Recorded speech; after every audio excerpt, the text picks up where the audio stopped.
we talk about Jay. Proximity to Diddy. You don't think he knew anything? He's seemingly around Diddy a lot. No, that was a real suburb question. Yeah, I know, right? Proximity. Proximity. That's SAT hit parade. The rivalry that started with diss tracks in 1999 has exploded into something far more dangerous. Secret alliances, federal investigations, and decades of buried secrets are colliding, and 50 Cent is at the center. What he knows about Jay-Z could change hip-hop forever, but first he has to survive first. The war and the battle for hip-hop's soul. The ongoing tension is entirely one-sided, with 50 Cent aggressively trolling Jay-Z on social media, especially in early to mid-December 2025. And with Daddy's documentary, the tension has only gotten worse because 50 Cent isn't backing down. The contrast in their approaches reflected their different positions in the industry and their different understandings of how power operates in the digital age.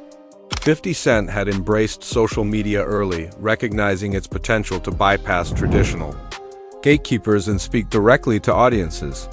He understood that in the attention economy, engagement was currency, and controversy was the most efficient way to generate engagement.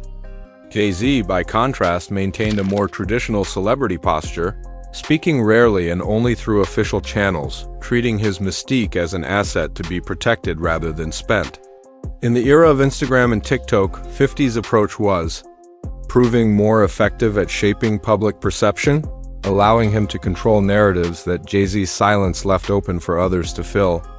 The social media campaign employed multiple tactics. 50 Cent shared offensive caricatures and AI deep fake videos mocking Jay-Z. He posted images, liked strategic comments, and maintained a steady drumbeat of implications and insinuations. Each post generated headlines. Each headline generated engagement. And each engagement cycle reinforced 50 Cent's position as the narrator of hip-hop's biggest ongoing story. 50 liked comments suggesting Jay-Z could be next after Diddy, sparking rumors of an exposed documentary. The speculation alone was damaging.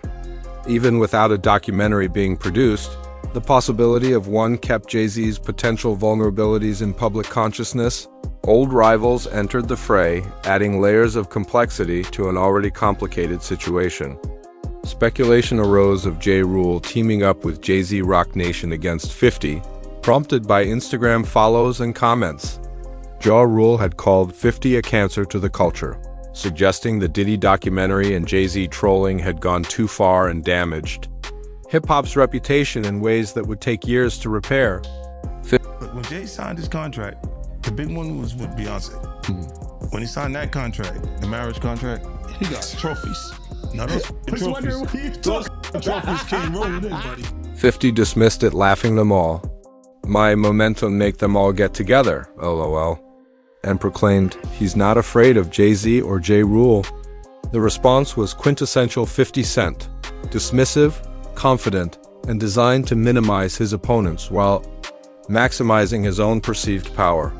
The idea that his enemies were uniting against him only validated his sense of his own importance in the industry. Interview.3.00/3.12, however. In other interviews, 50 downplayed real hatred. It's just competitive stuff. I hope things are all right for him internally, referencing family impacts from any drama. The comment was surprisingly measured, suggesting that beneath the trolling, 50 understood the human stakes involved, that real families with real children were being affected by allegations and innuendo, regardless of their truth or falsehood. Jay-Z's team described their relationship with Diddy as purely professional with no closer association. This distancing effort attempted to break the psychological link between the convicted mogul and the one still fighting to protect his reputation. But decades of photos and public appearances made such distancing difficult. The evidence of their connection was scattered across the internet for anyone to find and share.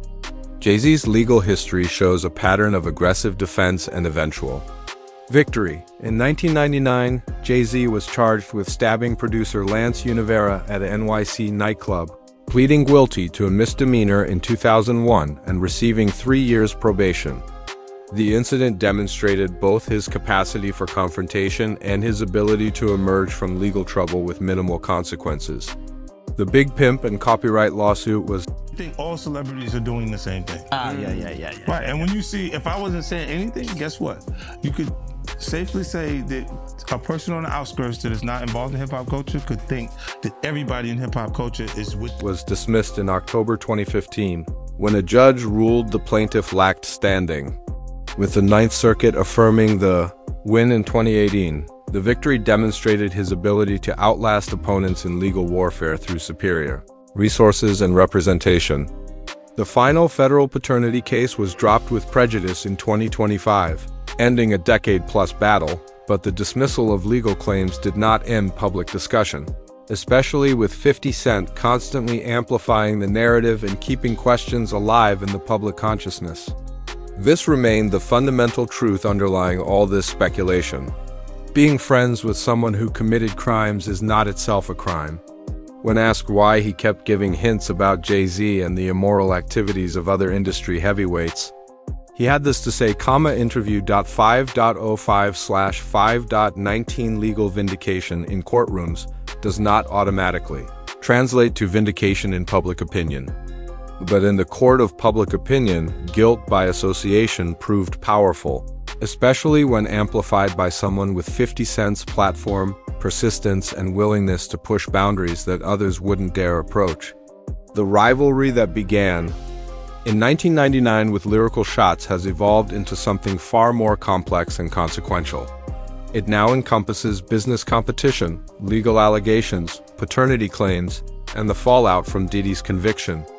The two men who once dissed each other on wax now fight across courtrooms and social media platforms, with 50 Cent perpetually on offense and Jay-Z perpetually in defense mode. What makes this conflict so fascinating is how it reflects broader changes in hip-hop and American culture. The genre that once celebrated street credibility is now dominated by corporate interests and carefully managed images. But in the modern era, social media warfare can be just as devastating as any other kind. Reputations can be destroyed by memes and insinuations without a single fact being proven. Jay-Z built his empire on image as much as talent. The image of the smart hustler, the successful businessman, the devoted family man who represented what hip-hop could become when combined with intelligence and discipline. That image is now under sustained assault, and his strategy of silence leaves others to define his narrative in ways he may not be able to control. What happens next remains deeply uncertain, and that uncertainty itself is a form of ongoing damage. Will Jay-Z break his silence and finally address the accusations hidden? Will 50 Cent produce the rumored exposed documentary that many believe is already in production? Will new allegations emerge from Diddy's case that implicate other industry figures? The only certainty is that the conflict continues with each day, bringing new posts, new implications, and new damage to reputations built over decades of careful image management. The battle for hip-hop's soul continues, fought not with microphones, but with Instagram posts and legal filings. The generation that built hip-hop into a billion-dollar industry is now tearing at each other in public, exposing secrets long kept hidden and raising questions that may never be fully answered. Whatever the truth of the various allegations, the industry will never look the same again. The era of untouchable moguls protected by wealth and influence may be coming to an end, replaced by a new reality where accountability is demanded of even the most powerful figures. For 50 Cent, the current moment represents validation of everything he has been saying for years. His warnings about Diddy proved devastatingly accurate. His jabs at Jay-Z's carefully constructed image are landing with increasing force. His documentary was a massive commercial and cultural success. His enemies appear to be uniting against him, which only proves his importance in the current landscape. Whether his campaign against Jay-Z will achieve similar results remains to be seen, but he shows absolutely no signs of stopping or even slowing down. As 2025 draws to a close, the hip-hop world watches and waits with bated breath. New documents may emerge from Diddy's case. New lawsuits may be filed from unexpected directions. New revelations may surface from sources unknown. Former associates leaked documents or investigative journalists following the trail of breadcrumbs that both men have left over decades. The only guarantee is that the story is far from over and that the men at its center, Jay-Z and 50 Cent, will continue their decadal-long conflict until one of them is finally vindicated or destroyed. The stakes have never been higher for either man, and neither can afford to lose this battle. The outcome will shape not just their legacies, but the future of hip-hop itself.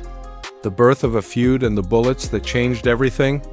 The year was 1999, and the hip-hop landscape was dominated by established players who had carved out their territories through years of grinding and building street credibility into mainstream success. Into this world stepped a young Curtis Jackson, a Queensborough rapper with a sharp tongue and an even sharper survival instinct, who had just released what would become one of the most audacious tracks in hip-hop history. The song was called How to Rob, a humorous fantasy about robbing every major figure in rap from established legends to rising stars. The track was bold, irreverent, and designed to put 50 Cent's name on the map through sheer provocation. Among the targets was Sean Carter, better known as Jay-Z, who had already established himself as one of New York's most formidable lyricists and business minds. Jay-Z was not merely a rapper. He was a mogul in the making, someone who understood that hip-hop was a business first and an art form second. His Rockefeller Records empire was growing, his album sales were impressive, and his reputation as a lyrical threat was well documented. The specific bars took aim at Jay-Z's success, referencing his Bentley and his millions, putting a target on the established star's back. While 50 Cent was still struggling to break through the industry's gates, Jay-Z responded at Hot 97's Summer Jam, debuting "It's Hot, Some Like It Hot" with a direct response. The rebuttal was sharp and dismissive, questioning what 50 Cent even amounted to in the grand scheme of the industry. This exchange set the foundation for one of hip-hop's longest-run rivalries, establishing a pattern of competitive tension that would ebb and flow for more than 2 decades. The dynamic between the two artists represented something fundamental about the hip-hop industry: the constant struggle between established power and hungry challengers. Jay-Z was already building his empire while 50 Cent was throwing verbal grenades to get noticed. Neither could have predicted how their relationship would evolve, how the industry would change around them, or how allegations from multiple fronts would eventually intersect their paths in ways that would make headlines across the globe. The seeds of a conflict that would span more than 2 decades had been planted in the soil of 1990s New York hip-hop, watered by ego, ambition, and the ruthless competition that defined the genre. Then came the moment that would transform 50 Cent from a provocative newcomer into a living legend. A moment of violence so extreme that it would have ended most careers and most lives. In 2000, Curtis Jackson was shot 9 times in an incident connected to Queens underworld figures. The shooting was devastating. Bullets struck his face, hands, arms, hips, and legs. One round pierced his cheek, damaging his tongue and jaw, forever altering his speech and giving him the distinctive slur that would become as recognizable as his aggressive delivery. The circumstances surrounding the shooting remain murky, tied to his song Ghetto Kuran, which allegedly named names and exposed secrets that powerful people wanted kept hidden. The attack was meant to be fatal. 9 bullets usually are, but Curtis Jackson survived, defying odds that would have crushed most men physically and psychologically. In the hospital, recovering from wounds that would leave permanent scars both visible and invisible, he made a decision that would define his future. He would not retreat into silence and safety. He would return, more dangerous and more determined than before. The shooting forced a cooling period in any direct beef with Jay-Z. 50 Cent rebuilt his career through mixtapes, using the streets to distribute his music when the industry had essentially blackballed him. Columbia Records had dropped him. Radio stations had been warned away from his music, and the legitimate pathways to success seemed permanently closed. But the streets remained open, and 50 Cent flooded them with mixtapes that showcased not just his talent, but his mythology. The rapper who had taken 9 bullets and lived to tell about it. Each tape spread like wildfire through urban centers, building a grassroots following that no record label could have manufactured. His near-death experience transformed him into the rapper who survived, the artist who had literally taken bullets and kept going, and his story became inseparable from his music. By 2003, the landscape had shifted dramatically. 50 Cent's Become Wealthy or Die with almost 900,000 copies sold in its first week. Trying had become a huge commercial hit, making him the hottest rapper in the game. He had the platform and production quality to match his street credibility thanks to his connection with Eminem and Dr. Dre, providing a rare combination of underground authenticity and commercial appeal. They appeared to put their disagreements behind them when they went on the Rock the Mic tour together. The dynamic had shifted. It was no longer an established star turning down a newcomer. Now, two superstars were circling one another, each conscious of the might and influence of the other. Each weighs the advantages and disadvantages of an uneasy partnership versus ongoing strife. Up until the middle of the 2000s, there appeared to be a truce. Jay-Z joined 50 Cent and Diddy on the I Get Money Forbes 123 remix in 2007. Cooperation that implied mutual regard between erstwhile competitors. However, subtle conflicts continued to exist beneath the surface. 50 characterized their partnership as purely commercial. We don't have connections like that. We're not always pals. As the years went by and new confrontations arose, this description would turn out to be prescient. Tensions frequently erupted in the late 2000s and early 2010s. In interviews, 50 Cent accused Jay-Z of having a king complex, implying that his rival's success had driven him insane and cut him off from the culture that had shaped him. He took aim at what he saw as Jay-Z's shift from street poet to business CEO by calling his album 444 golf course music. These were the gradual trickle of shade that characterizes long-term rivalries in the entertainment industry. Not the dramatic confrontations of their early days, when 50 Cent alleged that Jay-Z attempted to prevent him from participating in the Super Bowl halftime show through Roc Nation's NFL relationship in 2022 because Eminem insisted on his inclusion. The conflict took on new dimensions. The accusation suggested that Jay-Z's rivalry had changed from lyrical conflicts to boardroom warfare, portraying him as someone prepared to use his corporate power to sideline a competitor. If accurate, it implied that Jay-Z's influence now went much beyond music to the American entertainment system as a whole, and he wasn't hesitant to use it against people he considered to be adversaries. Another important theme in this story is the relationship between Jay-Z and Diddy. Jay-Z and Sean Diddy Combs have been together for more than 30 years. Due to shared connections to the infamous B.I., who was signed to Diddy's Bad Boy Records and appeared on Jay-Z's debut album, Reasonable Doubt, the group had its roots in the 1990s New York hip-hop scene. In 1996, they collaborated on many songs, such as Young G's in 1997. They attended each other's events, including Diddy's well-known white parties, and together contributed $1 million for Hurricane Katrina relief in 2005. When legal storm clouds gathered around Diddy and questions arose about who knew what and who took part in what, this description would prove to be critical. Their relationship's asymmetry would acquire new meaning. If Jay-Z had always kept Diddy at a distance, even though public appearances suggested otherwise, what did that say about his awareness of Diddy's actions when Diddy's legal issues came to light?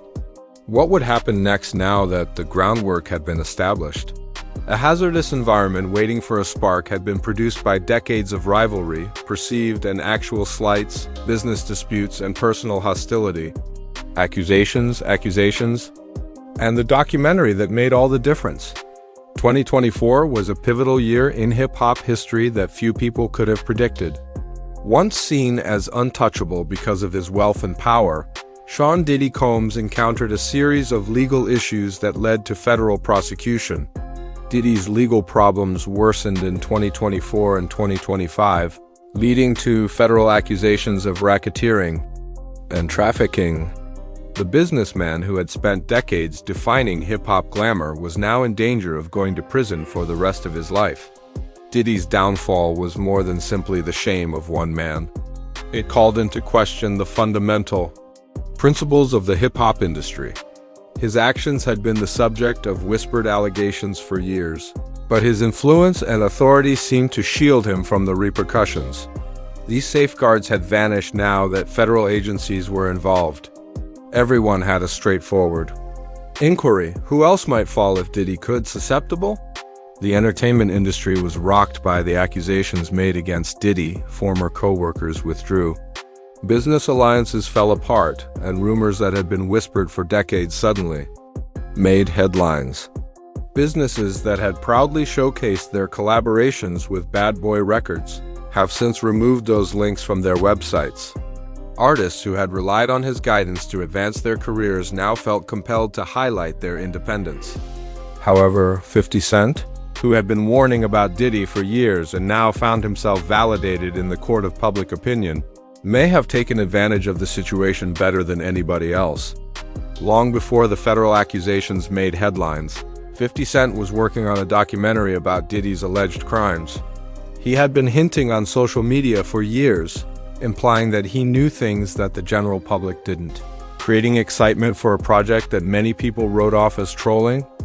On December 2, 2025, Netflix broadcast Sean Combs' The Reckoning, a detailed account of Diddy's controversies and conviction that offered a thorough analysis of the accusations that had taken down one of the most influential characters in hip-hop. The documentary, which included interviews with alleged victims and former associates, was painstakingly produced.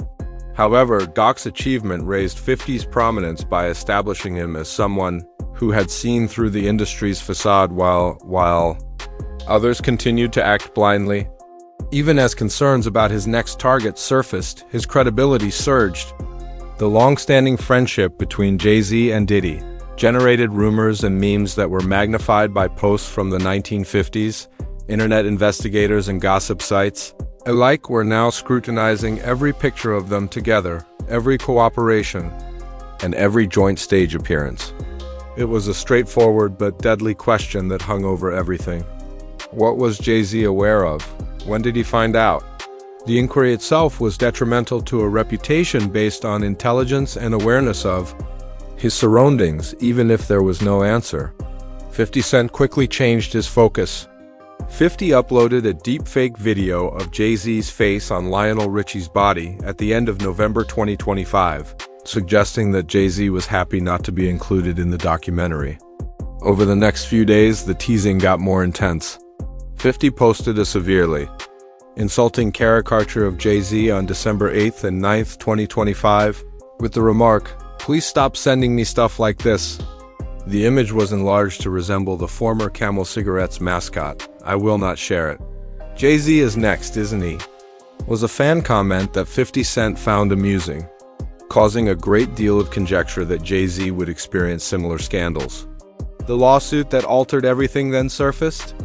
A civil case filed against Diddy in 2024 was modified to accuse him and Jay-Z of abusing a juvenile during an after-party at the 2000 VMAs. The accusations were explosive. A 13-year-old Jane Doe alleged that both moguls had attacked her after luring her to an after-party.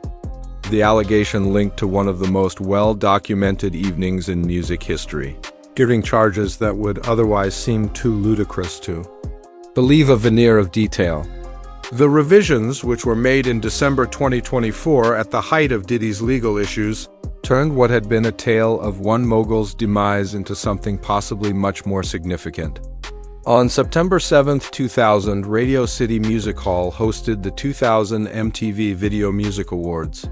Many celebrities attended the various after-parties. The 2000 VMAs marked a pinnacle of pop culture at the turn of the millennium when hip-hop's hegemony over. The mainstream was becoming indisputable. Diddy, Jay-Z, Jennifer Lopez, Aaliyah, Britney Spears, Eminem, and other well-known attendees included along with Dr. Dre, Jay-Z's case would mostly rely on the large number of witnesses and the lack of any contemporaneous reports of misconduct. The complainant said that a limousine driver invited her to an after-party after telling her she was what Diddy was searching for there. After allegedly signing an NDA and being offered a drunken drink that made her feel dizzy, she was allegedly attacked. She claimed that in order to contact her father, she ran away to a petrol station. Jay-Z responded right away and categorically. He called the accusations stupid and horrible in a statement released through Roc Nation. He suggested that there was insufficient evidence to prosecute and recommended the accuser to bring criminal charges rather than a civil lawsuit. With his usual attitude, he rejected any settlement. "I won't give you a dime." He called it blackmail, and disclosed that he had preemptively filed an extortion lawsuit against Tony Busby, the accuser's lawyer. Rather than trying to discreetly resolve the issue and make it go away, the forceful approach was classic Jay-Z, confronting charges head-on with legal power. Jay-Z's team, led by lawyer Alex Spiro, filed several motions to dismiss, citing factual errors such as incorrect party location descriptions and timeline impossibilities. The lawsuit cannot be refiled because it was voluntarily dismissed with prejudice in February 2025. Jay-Z declared the accusations to be baseless, untrue, and disgusting, calling it a win. However, Jay-Z continued after winning the lawsuit, citing evidence such as a taped discussion in which the accuser purportedly acknowledged that Jay-Z had nothing to do with the assault. He filed counter-legal action, including defamation cases against the accuser and lawyer Tony Busby. But in July 2025, a California judge used the state's anti-SLAPP law to reject Busby's extortion allegations. Meanwhile, Jay-Z faced additional difficulties due to a different legal issue. Since he was 19 years old, Reese Satterthwaite has been pursuing paternity claims, claiming Jay-Z is his father. The case stemmed from a claimed relationship between Jay-Z and Satterthwaite's mother in the 1990s. Over the years, numerous claims for damages and paternity tests were brought. Each was dismissed, but fresh ones were then filed. According to reports, a judge gave Jay-Z until July 18th to address the paternity allegation.